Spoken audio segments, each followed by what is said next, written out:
Le développement durable est un développement qui intègre les préoccupations économiques, sociales et environnementales. Et on dispose d'outils pour mettre en action ce développement durable dans les territoires comme celui du parc naturel régional. Et parmi ces outils, on a le plan climat, dont l'objectif principal est de lutter contre les émissions de gaz à effet de serre et de diminuer les consommations d'énergie. Alors le parc a mis en œuvre depuis 2010 un vaste programme d'une cinquantaine d'actions qu'on regroupe sous l'appellation Plan Climat, dans l'objectif de s'inscrire donc dans le facteur 4, qui est l'ambition à l'échelle nationale de diviser par 4 en 2050 les émissions de gaz à effet de serre par rapport à 1990. L'originalité des plans climat est de regrouper largement les habitants, les agriculteurs, les associations, les collectivités et de présenter un large programme d'action sur différentes thématiques d'économie d'énergie et de développement des énergies renouvelables. Marchésieux a une tradition d'utilisation des énergies renouvelables puisque ça fait plus de 30 ans qu'on a une chaudière à bois. On a même été la première commune de France à avoir une chaudière à bois déchiquetée. Initialement, c'est nous qui assurions le broyage et maintenant c'est assuré par des associations.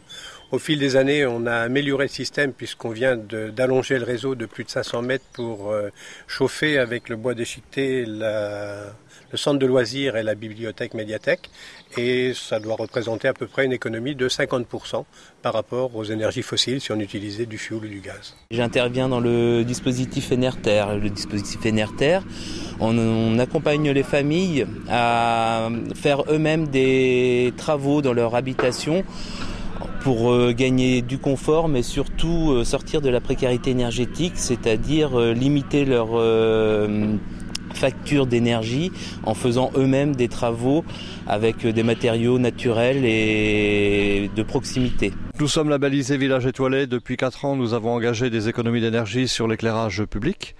Nous avons remplacé beaucoup de candélabres qui étaient gourmands en énergie par des candélabres qui le sont beaucoup moins, c'est-à-dire supprimer les boules qui éclairaient le ciel, pour mettre des candélabres qui éclairent plutôt la route. Avec ces économies, nous allons à peu près gagner 30% sur le budget, au niveau de l'éclairage public. Ici, c'est l'auberge paysanne, au sein d'une ferme familiale, donc qui est en bio depuis bientôt 30 ans. Sur la ferme, on fait du pain cuit au feu de bois, il y a des chambres d'eau, des gîtes, et moi, ce qui me concerne, c'est plus sur l'auberge, avec une production qui tend autant que possible à rendre l'auberge autonome. Le fait d'avoir pratiqué la cuisine bio pendant plus de 10 ans, ça m'a donné un certain recul aujourd'hui pour transmettre mes connaissances, d'où la formation que je pratique aujourd'hui envers principalement la restauration collective. Le parc coordonne ce plan climat, c'est-à-dire qu'il veille à la cohérence de l'ensemble des actions, il s'assure de l'implication des différents partenaires et joue le rôle en quelque sorte d'ensemblier. Un des volets du plan climat qui est cher au parc est celui de l'adaptation du territoire au changement climatique. L'exemple pour nous, c'est une étude que l'on programme avec l'Université de Rennes qui consisterait à réfléchir sur le devenir de la gestion de la zone humide au regard de la montée du niveau de la mer et du changement climatique.